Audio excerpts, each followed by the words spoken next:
Mike Gallagher watched from his second-floor bedroom window as his wife at the entrance to their home passionately embraced Jake Williams, the man who always said he was his best friend. He'd brought her home from downtown where they'd spent several hours together. This meeting was their fifth date, and while Mike watched and listened to what they talked about, he learned of their plan to humiliate him even more. His so-called friend had explicitly told Christy that he wanted to spend a whole week with her, but she shook her head regretfully in the negative after a little thought. "Not a whole week, Jake, not yet," she said. "Maybe a weekend, but only on one condition." "What condition?" he asked. "You have to make Mike pay for our date." She blurted out, excited by her idea. He laughed. "That sounds stupid," he said. "You know, I'm much richer than he is. I can easily pay any expenses." No. She interrupted. "You don't understand the most important part of the idea." "What's the important part?" Jake arched an eyebrow, looking at her questioningly. "Mike's humiliation," she said. "Come on, sweetheart, admit that you like humiliating him, don't you? Making fun of him, making him feel like a piece of shit every time?" "Well," Jake stretched out, "you know, he's actually my best friend, and I'm bullshit," his mistress said, rolling her eyes. "What I do know is that you enjoy screwing with him and humiliating him almost as much as I do, and it gets me so turned on every time." She was so horny. She was almost bouncing in her seat. "Look, Christy, let's get this long farce over with," he pleaded. "Come with me and just leave this sucker to his fate. I wanna marry you and spend the rest of my life with you." She laughed. "I'll tell you what, stud," she finally said, "let me get him to foot the full bill for our hot weekend of wild sex, and I'll think about your proposal, okay?" Jake gave a slightly annoyed sigh, but then smirked. "Oh, I'm sure this weekend will definitely be very kinky," he whispered in her ear, hugging her and getting ready to head back to his car. "I'll talk to you soon, but don't keep me waiting too long. My balls are already almost blue from wanting to discharge." She watched Jake leave, even waved as he drove away, and then turned toward the house she shared with her husband, Mike. Upon entering, she immediately began undressing as she made her way up the stairs. When Christy entered the bedroom, she met her eyes with Mike sitting on the bed. Tossing her blouse to the floor, grinning and looking directly at him, she unbuttoned her skirt, letting it fall to her feet. Now she found herself completely naked, as this married woman always went on dates with Jake without wearing a bra or panties. Christy walked to the bathroom and began to examine herself in the mirror, leaving the door open. "You probably heard what we were talking about," she asked nonchalantly, watching his reaction through the mirror out of the corner of her eye. "I'm leaving you for Jake. We're going to have a dirty weekend together, and you're going to pay all our expenses. Soon, I'll be leaving you for good to marry him. I've been paying for everything since I married you 3 years ago." Mike said, sadly, "I thought we were doing well. I've done nothing but love you with all my heart and try to show it every day. Don't you love me at all?"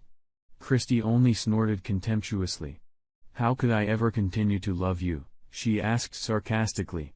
"To me, you're nothing but a slob and a wimp who lets his best friend date his own wife." Taking her eyes off the mirror for a second, she saw Mike turning away from the window and slumping his shoulders, sniffling on the bed. "Oh, come on. Be a man." With a dismissive snort, she tossed it in his direction. "Is that why you've been so disrespectful to me these past few months? What about your vows before the altar?" he asked quietly. "Do you really think I'm going to be stopped by words I once foolishly spoke?" Her voice was full of irony. "The loser and weakling I see in this room doesn't deserve me. Please, Christy, please don't do this to me. I still love you and your cruel words are breaking my heart." Mike's voice trembled as he slid his gaze over her gorgeous figure. Even years later, he continued to look at her with loving eyes, just as he had on that wedding day when, insanely happy, he held her hands and put the ring on her finger. Christy noticed that he was looking at her naked body with lust in his eyes. With a snort, she shook her head. "Don't even think about it, slug," she said. "I'll never let you touch me again. When I want to, I'll call a real man to come and take me properly. How about you? Well, hubby, she smoked wryly. I'll let you sit in the chair in the corner and watch me have my fun in front of you. Engrossed in her fantasies, Christy didn't notice how with each passing minute the features of his always soft face hardened. The skin on his cheekbones tightened. And the fingers on his hands involuntarily clenched into fist. Damn. You bitch, Mike muttered, getting out of bed.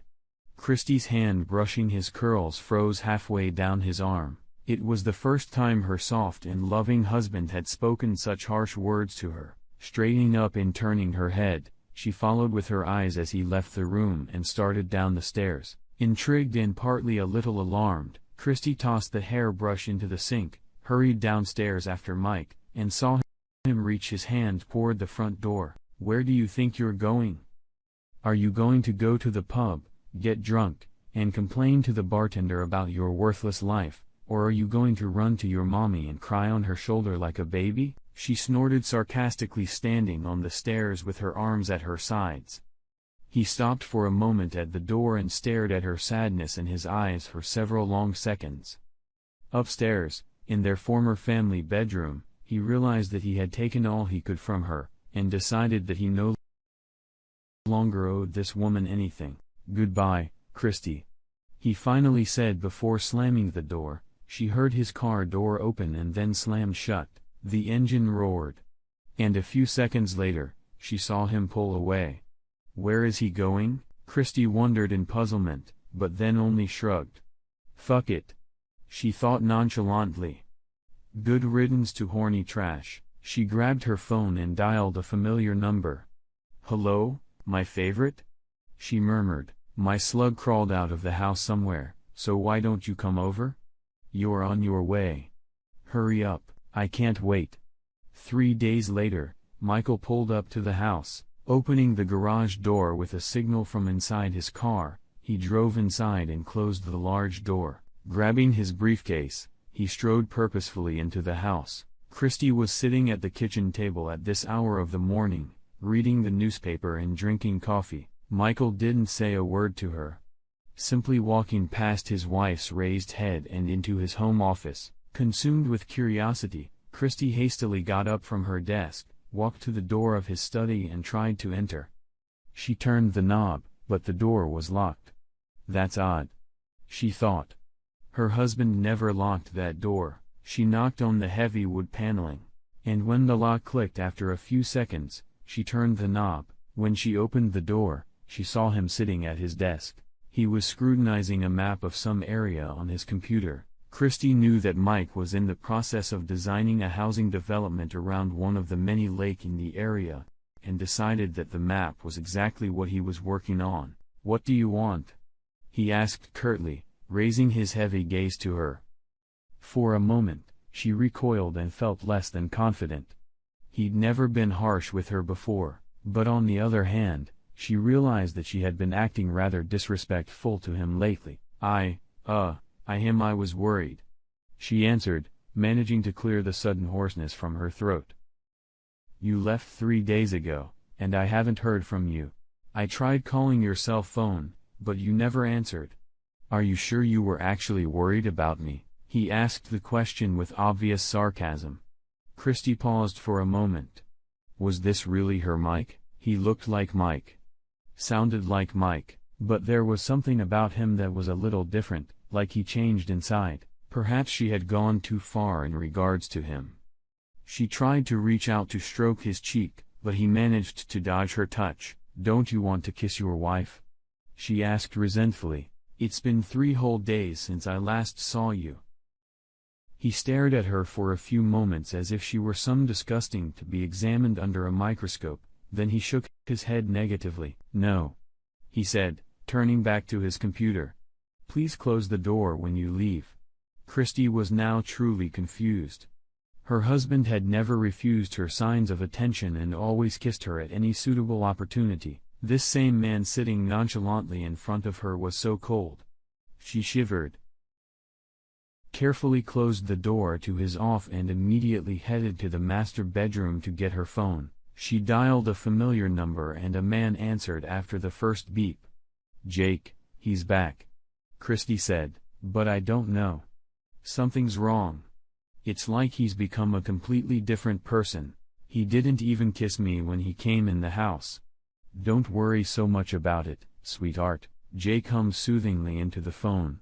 He's probably just realized that you're leaving him, and there's nothing he can do to stop you. I'll come over tonight, and the two of us will take care of everything. Just let me talk to him for a few minutes, and I'll take care of it. Okay, Christy said not too confidently. I hope you're right and everything will be okay. See you tonight, my sweetie, kisses, and love you. Michael heard half of her conversation and smiled as he went back to his computer. That same evening, Jake pulled into the driveway of Mike's house. Christy opened the door and let him in, wrapping her arms around his neck and kissing him fervently as he entered. Where is he? Jake asked when she pulled away from him. Christy pointed to the office door. He's been in there all day, she said. Let me have a word with him alone. The lover said as he headed for the study door. It won't take long. He knocked on the door, finding it locked.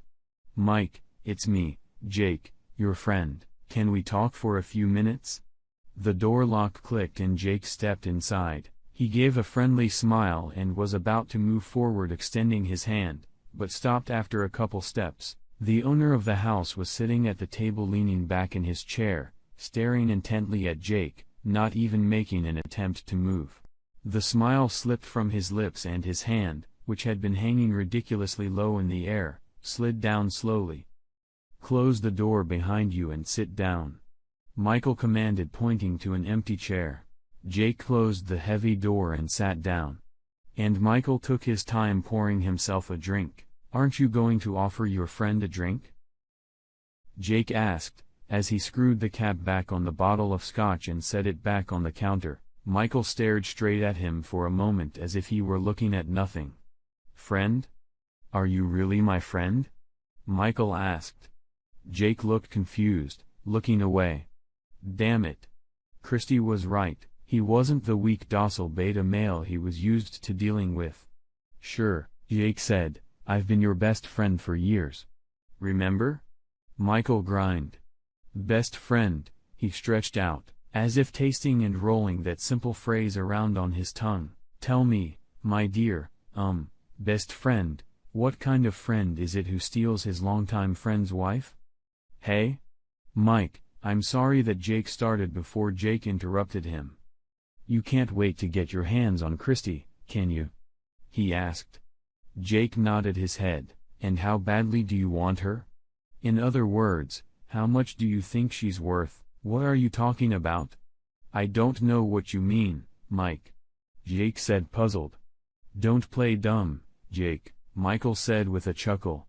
You're a very experienced businessman with strong business acumen, or you wouldn't have made all those millions. You know, there's always a price to pay for every deal. So let me ask you again, how valuable is Christy to you?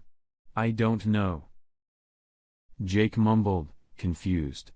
I think you have something to offer me, don't you? You guessed it, buddy, Michael confirmed with a wry grin. I really like your new Bentley.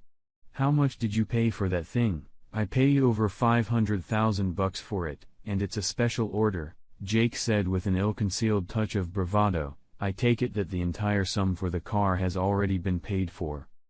Right? Michael asked. Of course, it's all mine.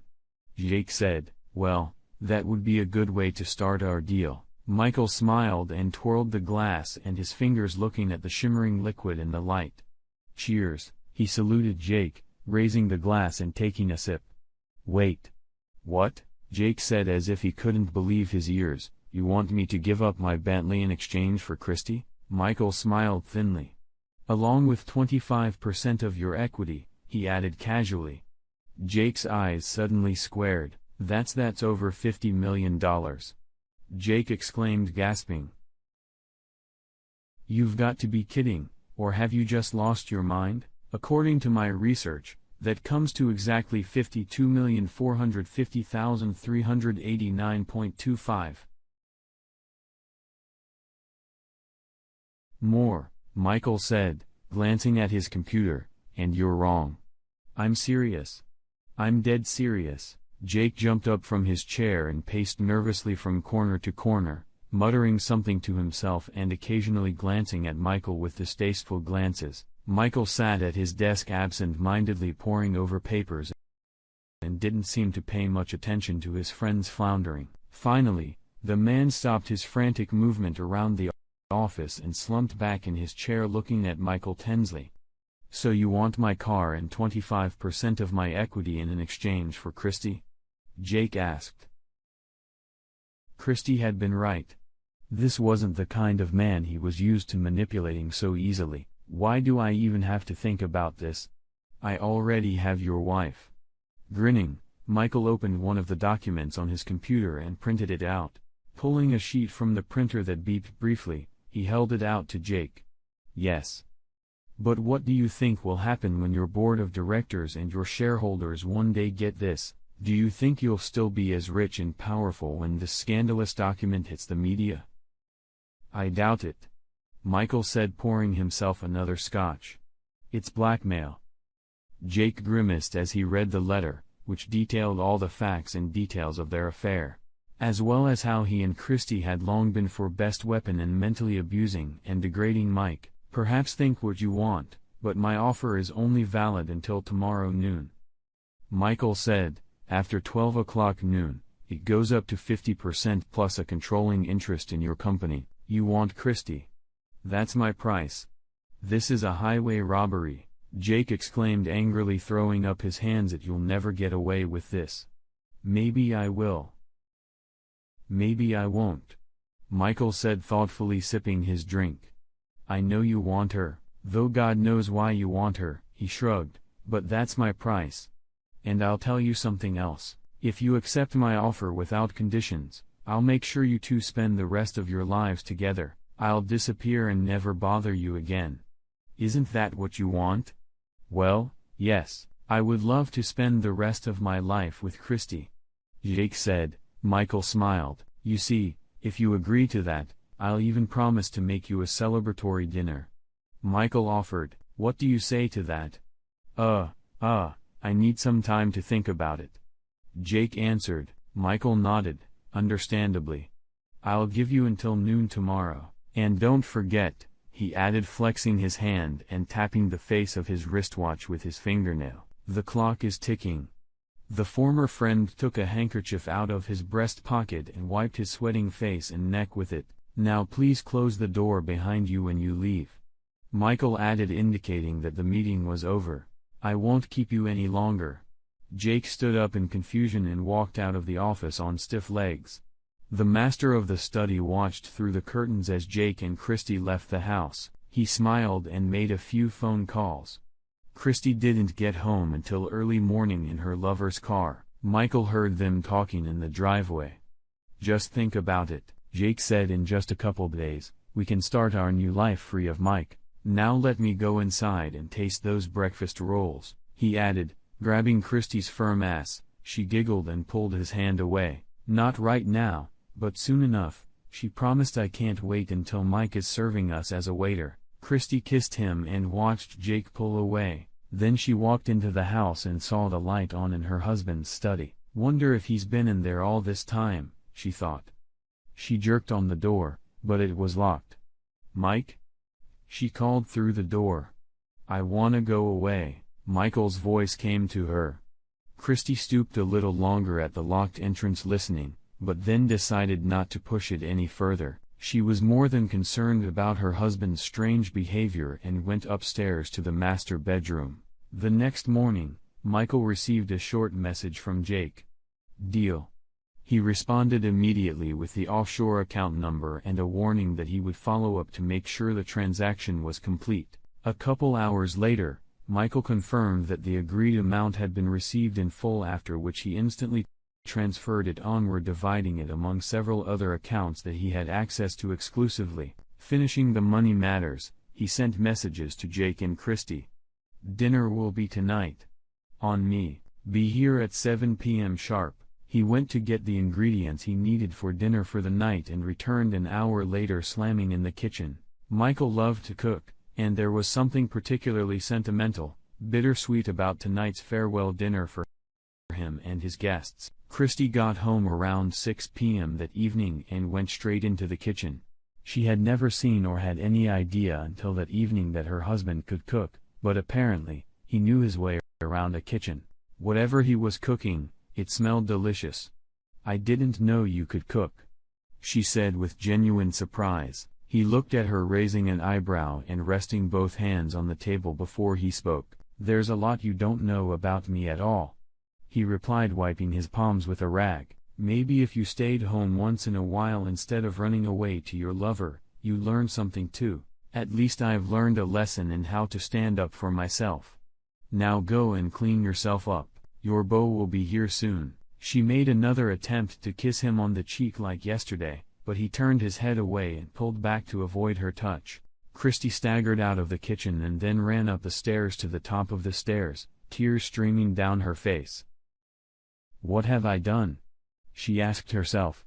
A few minutes before 7, Jake showed up and pressed the bell at the front door.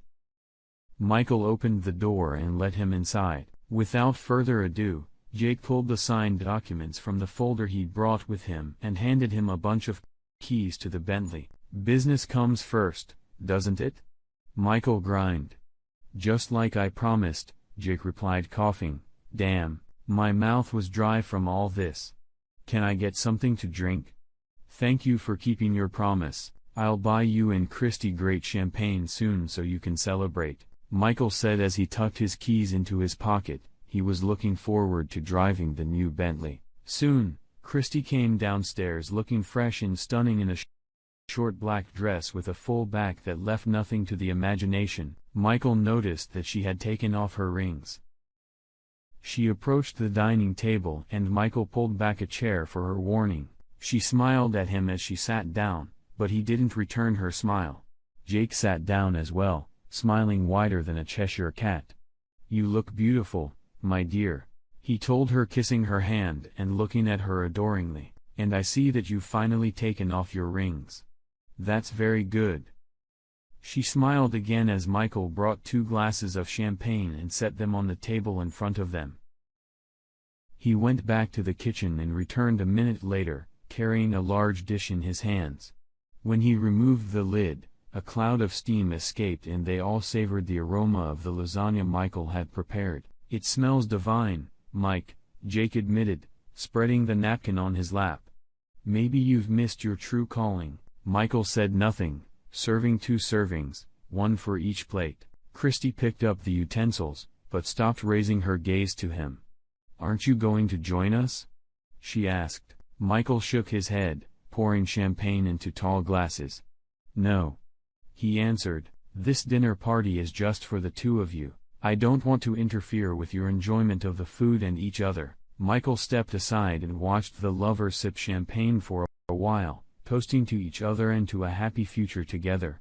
Soon, they stopped paying attention to him and didn't even notice that he went into his office with a wry grin on his face. Lowering himself into a chair, he glanced at his watch. Any moment now, Michael thought, and indeed, it wasn't long before he heard 2 thuds and the rattle of a fallen fork. As he left the study and looked into the dining room, he saw Christy and Jake slouched in their chairs. Jake's pale face was tucked under his plate of uneaten lasagna, his left arm hanging almost to the floor. Christy's body, with her dress pulled up over her hips, slid a little off the chair, seductively exposing the ties of her stockings. Her head bowed to her chest, and the shards of a broken glass scattered on the floor beneath her arm, resting on the arm of chair. "Good," he thought, "they'll be out for at least 6 hours."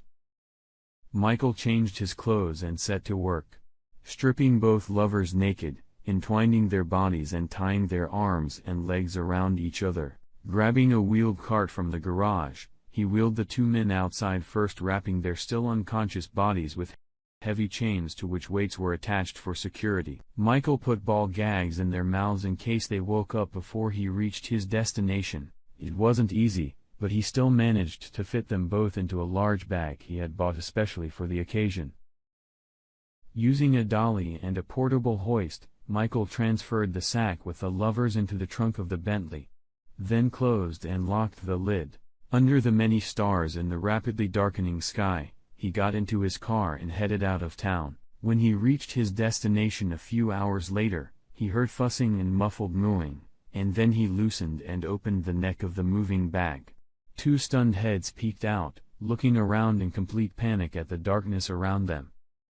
Michael leaned over them, carrying a small pocket-stun gun. "If you promise to remain silent, I'll remove the gags and answer any questions you may have," he said. "But if you scream, I guarantee you won't like my retort," he added, demonstrating the taser in his hand. They nodded their heads almost in sync, and Michael released them from their gags. "Where are we?" Christy asked in horror. "Who are you? What the hell is going on?" Her voice was clearly panic-stricken. "Yes," Jake said. "What the hell is going on here?" "According to my GPS, we're at the exact spot where your husband killed himself," Michael told his unfaithful wife. "What? Mike, you killed himself?" Christy cried out, her eyes widening. "What do you mean? What are you talking about?" "Yeah, he told me all about how you've been mean to him for the last couple of years, depriving him of sex, hornswoggling him, humiliating him, and so much more," Michael said. "Oh, I apologize. I forgot about good manners. You probably think I'm Mike. Actually, I'm his twin brother, Michael. Not only do he and I share DNA, but we just so happen to have the same name and the same middle initial." Jake and Christy stared at him in shock, like a pair of deer on the road caught in the headlights. "I warned him about you, Christy, but he lost his head in love and wouldn't listen to me. You have no idea how close I came." Michael brought his thumb and forefinger close together, to stepping in and saying something, the moment the preacher said, "If anybody has any reason why these two ought not to marry, let him say so now. But I didn't do anything then, and I still blame myself for it," he added bitterly. Were you at our wedding?" Christy asked in astonishment. "I don't remember seeing you." "I was dressed so as not to draw too much attention to myself," Michael said. "You see, Christy, although Mike and I have a lot in common in appearance, in reality, we are quite different. He was a patient and soft-hearted man who always got along with everyone around him. Unlike me, he avoided conflict. And most importantly, he loved you with all his heart and was willing to put up with almost anything just to make you happy. I, on the other hand, I saw right through you from the start. I was sure you were a conniving bitch who would cheat on him at the first opportunity that was convenient and favorable to you." "How did I know that?" "Well, you can call it a gut feeling or a sixth sense or an epiphany. Whatever, for Mike's sake, I just hoped I was wrong about you, but unfortunately for him, I was right," he added dejectedly, clasping his fingers together and staring off into the distance. "Mike never said anything about having a brother," Christy murmured in shock. "Yes. Because I urged him to," Michael said. "You see, I don't officially exist. I'd tell you why, but then I'd have to kill you. Wait a minute, though." He threw back his head and laughed. "As you can see, it's pretty dark now, so you probably don't recognize the surroundings," Michael continued after he finished laughing at his own joke. "In case you're still wondering, we're in the deepest part of Bottomless Lake, the same place where Mike ended all that crap a few days ago. You see, Christy, he couldn't take what you did to him anymore and took the easiest and quickest way out. I tried to stop him, but he was inconsolable." Tears were streaming down Christy's face. "Mike, did he kill himself?" she asked in a shaky voice. "Yeah. My God. I never wanted him dead." "Bullshit. You lying, bitch," Michael snorted contemptuously. "You threw it in his face that you didn't love him. You might as well have put a gun to his head and pulled the trigger." Michael looked at Jake. "And as for you, asshole, you've been pretending to be his best friend all these years, and you still haven't answered my question. What kind of friend is it that steals his friend's wife?" "What? You don't say anything? Keeping your head down, maybe you're finally ashamed of yourself?" Michael asked with unconcealed sarcasm. "The truth is, you asshole was never his friend. You used him to get what you wanted. You enjoyed playing on his feelings, tooting his horn, and humiliating him every chance you got.